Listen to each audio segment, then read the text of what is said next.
The next subject of discussion इस session में है वो है challenges in transportation of project cargo equipment of nuclear power plant. So ladies and gentlemen, please join me as I welcome to the stage the Associate Director for Nuclear Power Corporation of India Limited, Shri P. Dongre ji ka.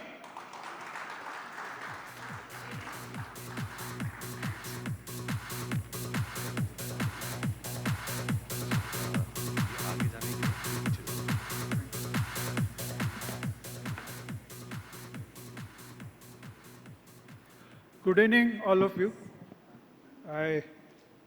When I was invited for speaking here today, I was given a subject that is challenges being faced by Nuclear Power Corporation while transporting the project cargoes.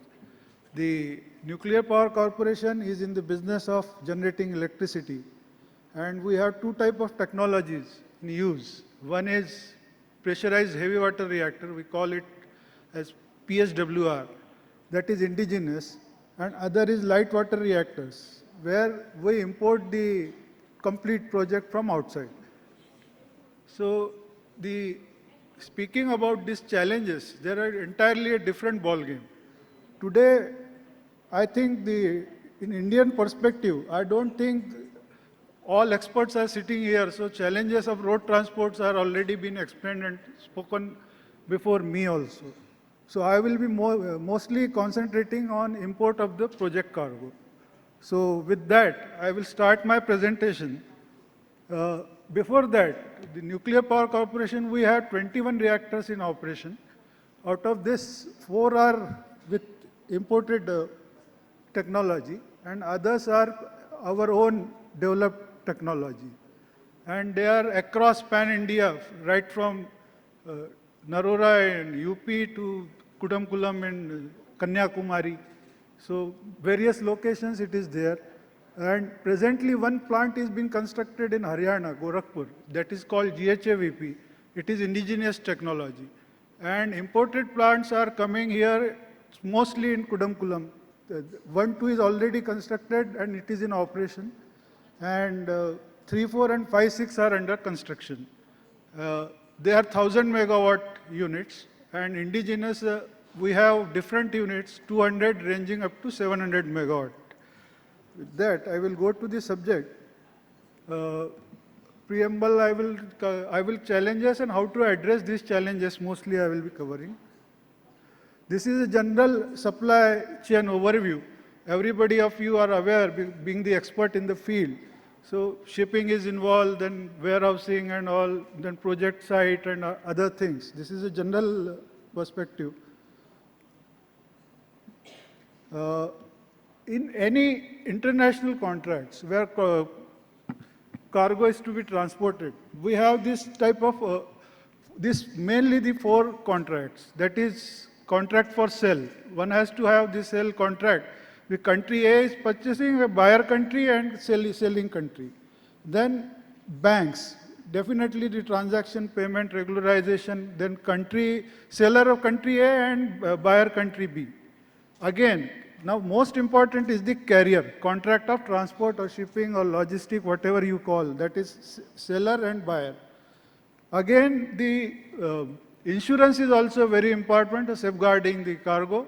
It can only give you some monetary limits, because most of the equipments which we are bringing through road transport or shipping, they require 5 years to 4 years, even 3 years of manufacturing period.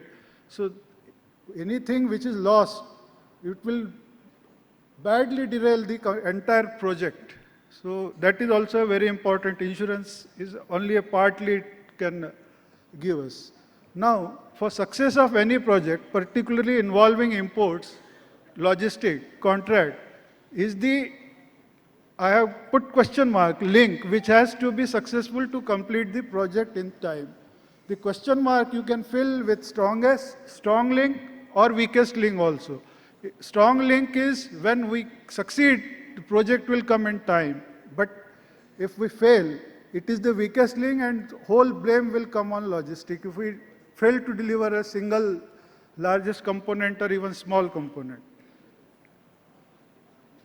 with this concept of logistic is the designing and managing a system in order to control the flow of material. And logistic is the similar to a particular organization, what supply chain is to be complete value chain of that particular products. In nutshell, logistic is the key to the success of supply chain management. The objective of logistics are rapid response, minimum variance, minimum inventory, consolidated movement, and quality of life cycle support. These are the parameters we are interested in. This is multi-dimension of SCM. This inter-organizational coordination is required, inter-functional coordination is required, activity and process administration is required. These are the key ingredients.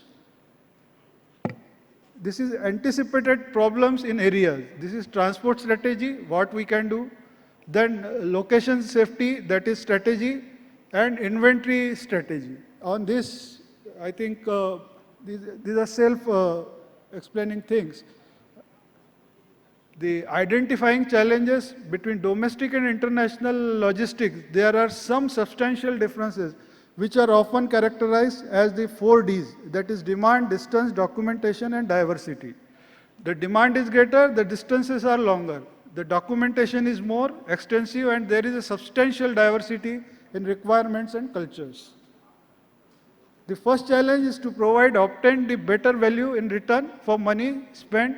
The only value that is relevant for consumers is a reduction in total landed cost, while also considering such elements as quality and safety. Second challenge, maintain supply chain velocity, that means speed, reducing product storage time and damage of the consignment. I think I have to run through.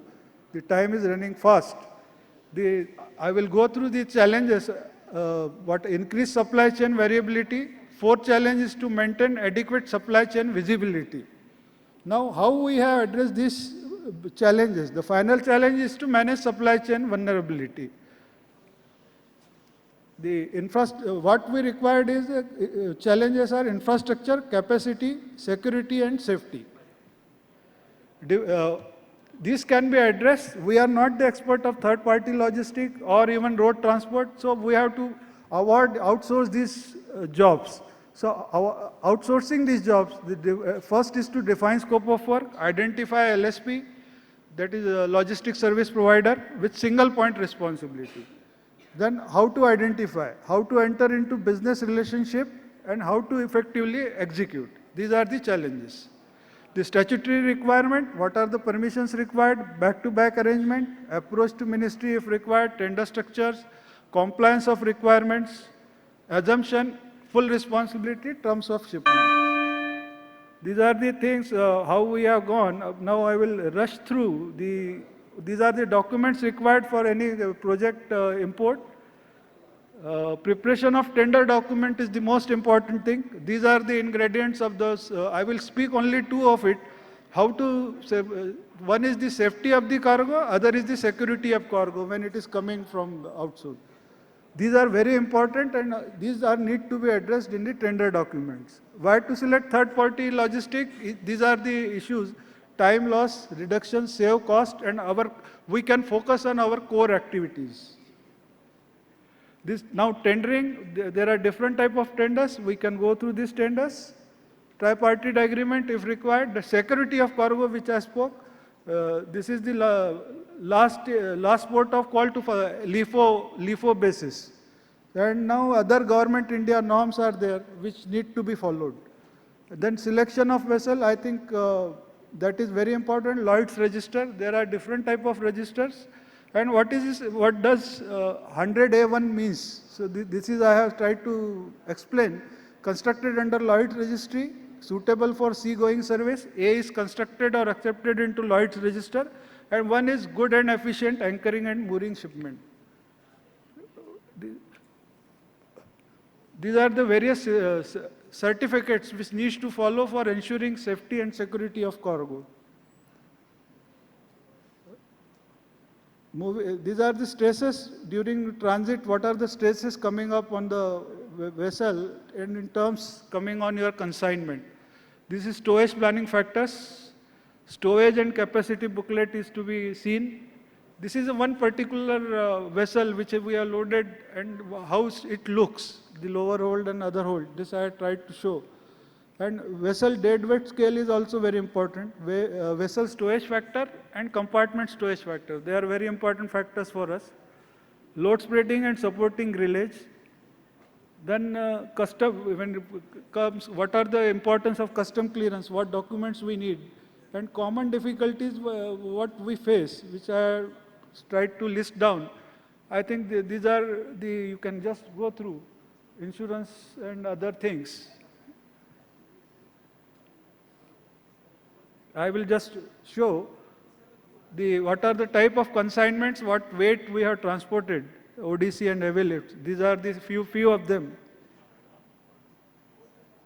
And heavy lift above 100 metric ton, more than 50, between 20 to 100 metric ton is 600.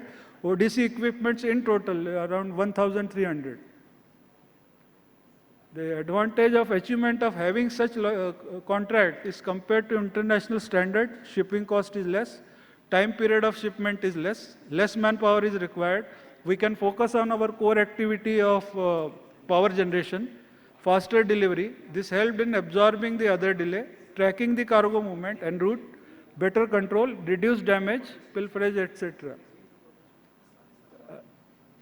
This IT logistic has supported tremendously this logistic things. I will just conclude by showing few of the photographs. From Russia we have transported the cargo.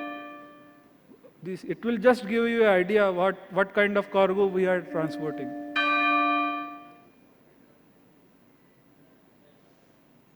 Thank you.